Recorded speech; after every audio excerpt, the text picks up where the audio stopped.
Jawab. Waalaikumsalam. Ini Silakan. hamba Allah izin jawab.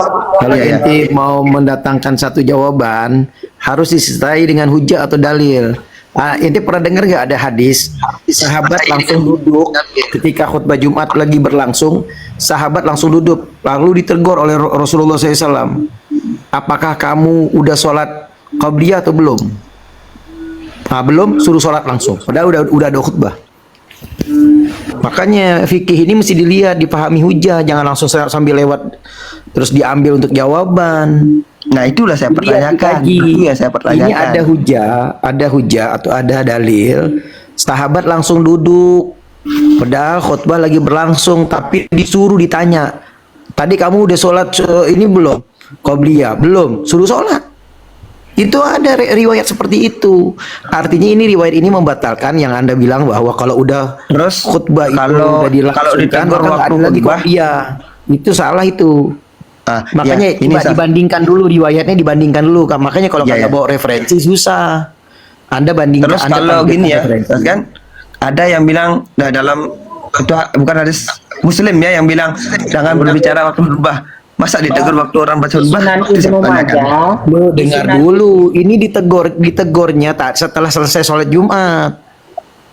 Tadi waktu khutbah kamu langsung duduk, kamu belum sholat ini qabliyah kan? Ditegur itu, makanya dibaca riwayat semua. Kalau bisa Anda on cam tampilkan. Kita nggak pengen lihat muka Anda, nggak. Ini aja referensinya aja ditampilkan pakai on cam. Nanti kita bandingkan dengan riwayat yang kita punya. Itu jelimet, fikih itu mesti betul-betul paham. Nggak bisa sambil lewat baca langsung jadikan hujah, nggak bisa. Ngapain? Sunan Ibnu Majah itu kalau antum tanya lagi yang di mana yang disampaikan Habib Abu Yaina itu di mana, di Sunan Ibnu Majah. Nabi sementara khutbah qala yaktubu kan wa Rasulullah sallallahu alaihi wasallam yaktub faqala lahu Nabi sallallahu alaihi wasallam asolaita raka'ataini qabla an taji. Sudah sholat enggak Itu dia sebelum riwayat. kamu datang? Kamu belum dengar kan? Ya, baru pernah dengar. Nah, makanya kalau enggak tahu jangan menghukumi salah. Makanya saya nanya kan tadi saya bilang saya bertanya kan. Lah makanya saya itu sebelum menjawab pertanyaan saya tanya iskalnya kamu itu di mana? Kok memakruhkan itu kok bisa? Astagfirullah.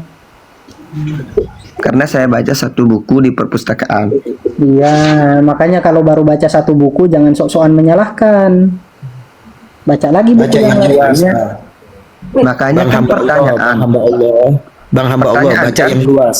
Kalau fikih itu nggak bisa satu hujah.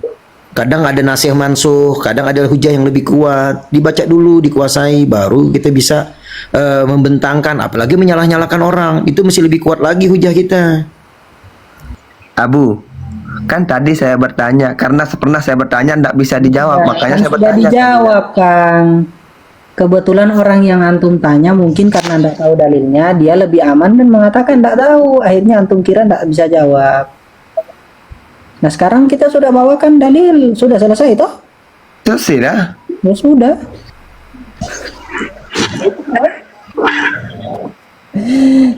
Ya Allah. Kasihan kadang lihat yang begini-begini.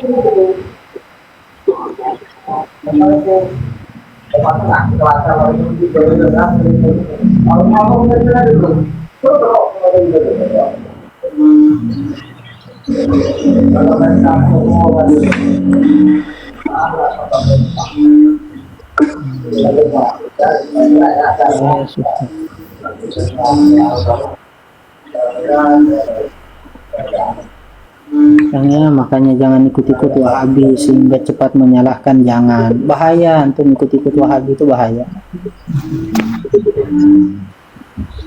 Mendingan Bang Hamba, Anda naik ke Komal nih tanya-tanya, kumpulin informasi, nimba ilmu. Kalau ada yang Anda belum tahu, nimba ilmu. Itu aja lebih bagus. Makanya tadi kan saya bilang, Abang Abu saya bertanya, kan? Iya betul betul. Tapi sekarang udah selesai ya, udah dijawabkan semua. Iya. Maksud Kan saya begini saya Bang. bertanya, saya tanya, saya mau cari tahu apakah itu benar atau tidak karena saya bagi tahu, saya baca di buku, saya lupa judulnya kan? Ya udah bagus, nggak apa-apa. Sekarang udah dapat jawaban. Nah maksud saya ke depannya Bang, kalau kita ini masih kurang seandainya ya, kurang yakin, jangan terus menyalahkan orang lain. Kita tanya-tanya dulu, kumpulkan informasi yang jelas. Begitu Bang. Dan saya rasa lebih baik kita ini menimba ilmu daripada kita menyalahkan orang lain. Sama kayak tadi pertamanya saya bilang, bagaimana menurut Ustadz tentang arti yang ini. Tapi dia kira saya bilang menyalahkan orang takwil. Oh, ya Allah. Itulah. Terus dia bilang saya bodoh. Ya terserah, kalau mau merasa pintar, ya urusanmu sama Allah. Antum di awal menyalahkan takwil, bro. Saya bacakan maknanya aja. Itu namanya Makna ayat itu. Terus dia bilang saya menurut Maman cara menyalahkan takwil. Ya, Itu terserahlah. Allah lebih tahu. Wa kafa billahi syahida. Jangan playing victim. Kamu jangan playing victim. Bukan playing victim, Bang. Serahlah. Wa kafa billahi syahida. Ini sudah selesai. Oh iya, ya, Kalau sudah. ada saya Oke, nih mah. oke. Iya. Nanti- Wakafa billahi syahida. Bang, Wakafa tuh kalimat apa wakafa? Wakafa kalau wakafu tuh. saya salah, Nah sudah, nanti sebentar, Semuanya. nanti habis ini, nanti saya download live ini. Nanti perkataan kamu melarang takwil, Iya, download, Abang. Saya posting nanti Silakan. perkataan kamu melarang takwil, enggak apa-apa. download semuanya kayak Nah. seutuhnya. Jangan Nah, saya bakal potong itu yang perkataan melarang takwil itu, biar jelas Jangan kan ada suara dipotong. kamu. Hah? Download semuanya, jangan dipotong. Iya, enggak. Kalau semuanya kepanjangan. Enggak, yang Cukup dari awal pertanyaan saya sampai ustadznya, Iya, nanti jangan dipotong. saya khususkan, Nanti saya dengar ulang-ulang lagi. itu Kalau melarang saya takwil salah, itu. saya minta maaf. Itu saja. Ya, ya. Ini Bang hamba Allah. Seandainya antum nanti kalau udah dengar uploadnya, antum tiba-tiba, oh iya benar saya ada ngomong gitu, saya salah. Nah, Iya. Kalau besok saya masuk salah, sini itu saya Iya, iya. minta maaf. Kalau saya salah Iya, memang baik. salah ucapan mungkin, tapi maksud saya itu saya bertanya karena dalam Ya, baik, dalam baik, saya baca baik. Bang maknanya hamba itu. Allah, maksud saya begini, kalau seandainya Anda benar, Anda jangan masuk sini lagi nggak apa-apa sebagai tanda kecewa. Tapi kalau Anda terbukti salah, nah besok masuk sini lagi nimba ilmu. Nimba ilmu aja, nggak usah diskusi, nggak usah menyalahkan orang, nimba ilmu ataupun nyimak. Sering-sering masuk diskusi ini, room. Nanti kelihatan mana yang benar, mana yang salah. Dengan niat mencari kebenaran. Gitu aja Bang Hamba. Ya? Iya ya. Baik, baik ya, oke. Sekarang boleh turun deh, ganti yang lain. Mungkin dia host mau cari yang lain. Assalamualaikum. Salam.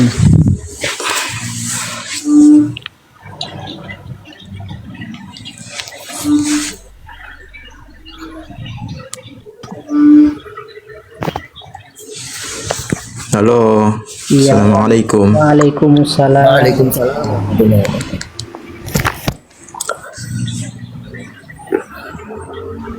Ustadz, mau bertanya ini Ustadz.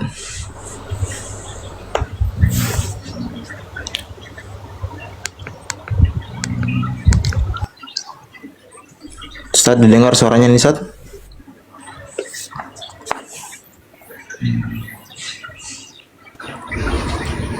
Lanjut saja bertanya nggak apa-apa. Kepada siapa Ustaz? Kepada Yai House atau kepada siapa? Kepada Yai House kan? Pastinya kepada Yai House. Berarti kalau saya Abu Uyaina As-Salafi, waduh, kok kepada saya? atau kepada siapa saja yang bisa menjawab Ustadz. Baik, Ustadz, bagaimana silakan. dengan seseorang yang dia tidak membagi tauhid menjadi 3, tapi dia meyakini bahwasanya Allah itu Rob, satu-satunya zat yang mengatur, pencipta, kemudian dia meyakini bahwasanya Allah Subhanahu wa taala adalah satu-satunya zat yang disembah. Kemudian dia meyakini nama-nama dan sifat-sifat Allah sebagaimana apa yang Allah Subhanahu wa taala sebutkan dalam Al-Qur'an maupun dalam hadis-hadis Nabi sallallahu alaihi wasallam. Itu bagaimana Ustaz? Bagus, orang beriman itu. Nah, Tapi kalau sudah memisah-misahkan antara rububiyah dan uluhiyah, maka itu akan bertentangan dengan ayat-ayat Al-Qur'an. Dengan di ayat Al-Qur'an, untuk rububiyah kadang untuk uluhiyah, penciptaan. kadang disebutkan dengan uluhiyah. Dan sebaliknya untuk penyembahan, kadang disebutkan nggak mesti dengan uluhiyah, dengan rububiyah juga ada. Jadi bisa dipahami bahwa uluhiyah dan rububiyah itu satu kesatuan, nggak bisa dipisahkan. Apalagi melahirkan pemikiran orang-orang kafir Quraisy itu beriman rububiyah, tapi fail dalam uluhiyah. Ini udah salah kalau mengklaim orang-orang kafir Quraisy sebagai beriman rububiyah. Ini udah salah, bertentangan dengan ayat Al-Qur'an, di antaranya surat Az-Zukhruf ayat 88. Boleh dicek. Atau surat Yusuf 106. Boleh dicek. Nah, kalau udah bertentangan berarti ataupun kalau Anda katakan ini metode, itu semuanya batil. Tidak pernah dicontohkan oleh Nabi, bid'ah, dolalah. Karena dolalahnya apa? Bertentangan dengan Al-Qur'an. Itu bagi kami ya, bagi kami Ahlus Sunnah wal Jamaah, bid'ah itu terbagi dua. Kalau dia sejalan, selaras dengan Al-Qur'an dan Sunnah dan Ijma', maka dia hasanah. Tapi kalau dia bertentangan dengan Al-Quran, Sunnah, dan Ijma', maka dia dolalah. Nah, karena pembagian ini bertentangan dengan bermacam-macam ayat Al-Quran, maka dia bid'ahnya, selain dia tidak dicontohkan oleh Nabi, maka dia bid'ahnya bid'ah dolalah karena bertentangan. Terus kalau mau dikatakan ini metode, maka ini metode yang batil, yang mengkelirukan manusia atau umat. Karena di Al-Quran tidak dipisah-pisahkan, tapi dengan metode ini justru dipisahkan dan melahirkan pemahaman orang kafir Quraisy itu beriman rububiyah. Ini salah, ini bertentangan dengan ayat Al-Quran. Dan apalagi kalau masuk asma'u sifat. Asma'u sifatnya kalau dia menjisimkan Allah, batal. Karena bertentangan dengan laisa kamitslihi syai'un. Seperti itu, Ustaz. Berarti kalau misalnya metodenya sesat, berarti orangnya sesat juga ya Ustaz ya? Maksudnya masuk neraka gitu.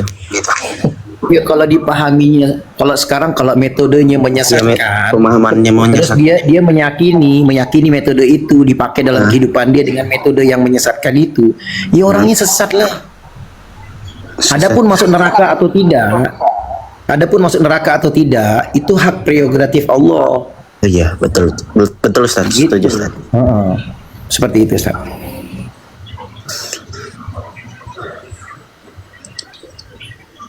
Jujur sih saya itu kan mondok tuh selama 6 tahun gitu. 3 tahun saya berguru sama ustadz-ustadz saya yang lulusan Universitas Islam Madinah. Ya saya dulu diajarkan begitu kan. Terus 3 tahun kemudian saya SMA.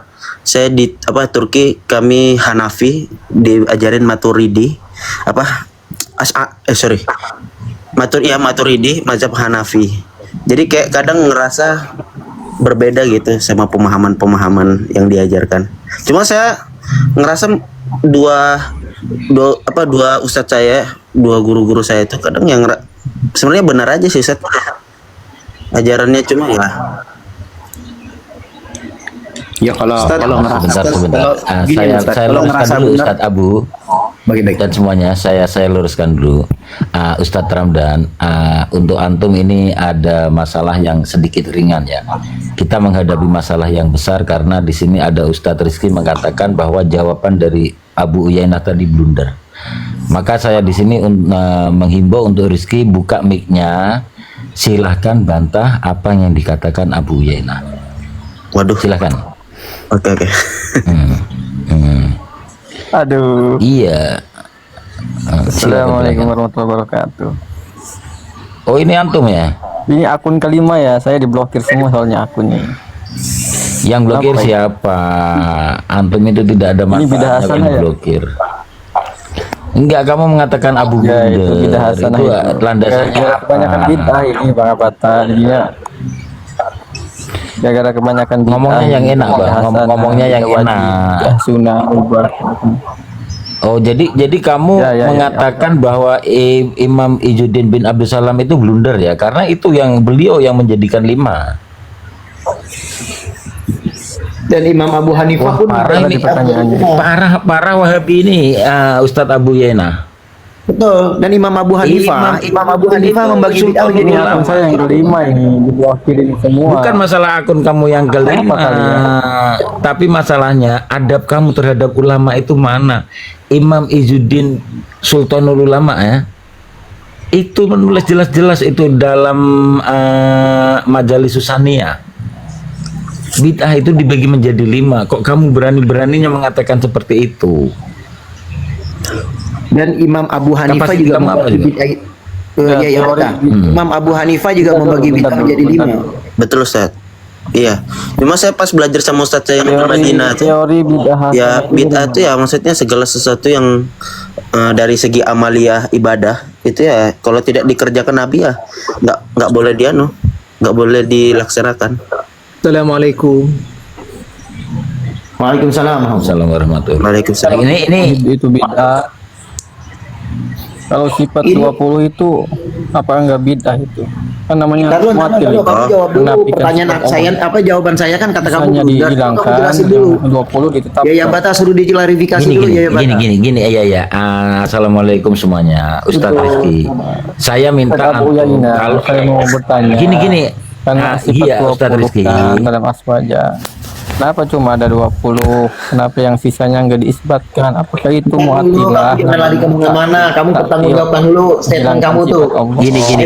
Pertanggung jawabkan dulu statement kamu. Rizky. Kamu suka lari-lari nih. Bentar. Itu berpisah. Rizky begini ya. Saya itu Apakah mintanya ada itu begini. tipu qa'imun Antum, binafsihi? nah Apakah sifat juga qa'imun binafsihi?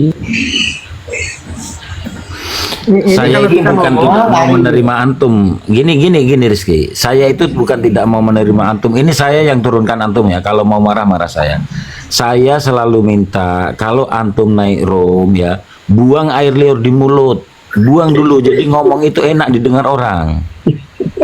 Didengar orang itu enak. Jangan kumur-kumur gitu. Kasihan orang yang mau menjawab. Lepas itu orang mau jawab kamu terocos. Orang mau jawab kamu terocos. Mbok yang dewasa sedikit karena ini ada yang beberapa orang yang ingin mengambil manfaat dari hasil diskusi ini. Begitu ya Ustaz? Betul, jangan di framing. Kita sedang menjelaskan hal yang kebenaran, yang benar dan mudah-mudahan bermanfaat bagi yang lain. Kok kamu framing, kamu putar belit. Kesian yang lain. Iya. Dan saya minta itu ngomongnya itu yang enak. Orang lain ngomong dengar, orang lain habis kamu ngomong kan enak. Orang kita sudah sama-sama besar kok, bukan anak kecil lagi kok. Mau lanjut lagi tadi, Ustaz. Lanjut Ustaz. Iya, silakan. Iya, jadi Silakan. apa namanya, kalau memang seperti itu maka dia beriman, lantas bisa diulangi lagi, apa bedanya dengan orang-orang yang kemudian membagi metode pembelajaran tauhid itu menjadi 3 seperti itu Ustaz? Apa saja metodenya itu? Tadi kan saya udah jawab. Begini, kan Anda bilang tadi, apakah selamat atau beriman, dikatakan beriman orang yang tidak membagi tauhid menjadi 3. Kan tadi pertanyaan awalnya begitu, Anda bilang selamat. Iya kan, ya. Selamat asalkan jangan membeda-bedakan antara rububiyah dan uluhiyah. Karena itu nanti akan bertentangan dengan ayat Al-Quran. Dalam ilmu asma'u sifat jangan dijisimkan Allah, karena akan bertentangan dengan laisa kamitslihi syai'un. Maka saya bilang selamat. Nah, terus kamu bilang sekarang apa bedanya dengan orang yang bertauhid 3? Kok apa bedanya? Dia jelas beda lah. Kalau tadi dia tidak membagi 3 kok. Begitu loh Ustaz. Tapi Ustaz saya kadang heran ya, kenapa ya Ustaz orang-orang yang berpemahaman gitu malah Allah amanahkan di Haramain gitu Ustaz. Saya kan sekolah di Turki Ustaz, kami Hanafi gitu, Utsmani kan. Jadi ternyata dulu Madinah Mekah itu pernah dikuasai Khalifah Utsmani sampai ya akhirnya dikuasai sama King Saud dan Muhammad bin Abdul Wahab. Itu gimana Ustaz tanggapan Ustaz? Ya sekarang begini aja, cara mereka menakluki 2 kota suci itu kita lihat aja sejarahnya. Gimana Ustaz? Dengan Fathul seperti Fathul Mekah, tidak ada pertumpahan darah. Fathul Mekah dapat hidayah, atau ada pembunuhan dan pembantaian. Bahkan yang dibantai ini orang-orang Islam, mufti-mufti dibantai. Kita cek aja sejarahnya. Kalau memang mau menunjukkan kebenaran, setidaknya itu ada penaklukan dengan cara Fathul Mekah atau Fathul Madinah. Dengan baik-baik ya Ustaz ya? Hah? Dengan baik-baik gitu. Dengan baik-baik. Ini pertumpahan darah. Sampai dikisahkan tuh kota Madinah tuh pernah banjir darah sampai semata kaki. Saking banyaknya darah. Makanya itu kadang menjadi benak saya kenapa malah orang-orang yang seperti ini malah Allah amanahkan gitu. Dua Enggak, kota itu bukan diamanahkan itu. Kalau saya bilang itu dikuasai. duka saya Ustaz, ya. Seperti sekarang masa amanah Allah dengan cara membantai orang Islam sendiri. Karena kan yang dijamin itu kan negerinya, bukan penduduknya. Negerinya Ustaz, ya. Iya. Dan jika mereka berdalih dengan dalil bahwa Madinah gimana ya, Islam itu akan kembali ke kota Madinah sebagaimana ular kembali kepada sarangnya. Iman. Kembali itu kan nggak harus sekarang. Iya. Kiamat kan belum sekarang juga. Betul Ustaz. Kemudian kalau kita baca di syarah, salah satu di syarah Al-Ain, syarah Bukhari, itu menjelaskan pembahasan itu malah setelah berlakunya sebelum abad kedua. Karena setelah abad kedua Hijriyah, itu di situ, di kota Madinah banyak sekali fitnah-fitnah. Mu'tazilah dulu ada di Madinah. Bahkan Syiah juga ada, bahkan batu Hajarul Aswad itu kan sempat dicuri beberapa tahun. Iya betul Ustaz. Si Akoromita itu Ustaz. Iya, batu Hajar Aswad sempat dicuri. Terus juga ada hadis Nabi. Hadis Nabi mengatakan apa? Nanti di akhir zaman itu Ka'bah akan tertutup oleh bayangan saha. Saha ini kan jam. Nah betul sekarang tuh jam yang tower Zam-Zam tuh. Kalau Menutupi di Ustaz, ya. waktu tertentu tuh bayangannya bisa menutupi Ka'bah. Artinya kan ini bukan berarti ini sepanjang masa ini Mekah dan Madinah ini diamanahkan kepada orang yang benar, enggak. Justru ini kan tanda-tanda bahwa nanti Mekah nih pada satu saatnya akan dikuasai oleh orang-orang yang enggak benar sampai nanti ada bayangan saha itu menutupi Ka'bah. Enggak sih Ustaz, saya kadang mikirnya begini Ustaz, hikmahnya itu kayak kan ada istilah syair dalam bahasa Arab itu kadang kecintaan tuh membawa sebuah malapetaka gitu Ustaz. Kayak zaman Umar tuh ada pohon yang dulu kayak sering Nabi dan para sahabat tuh berduduk dan nongkrong situ sampai akhirnya Umar tuh memotong sampai ke akar-akarnya gara-gara ya takut mungkin saya dulu ngira kenapa diamanahkan Mekah Madinah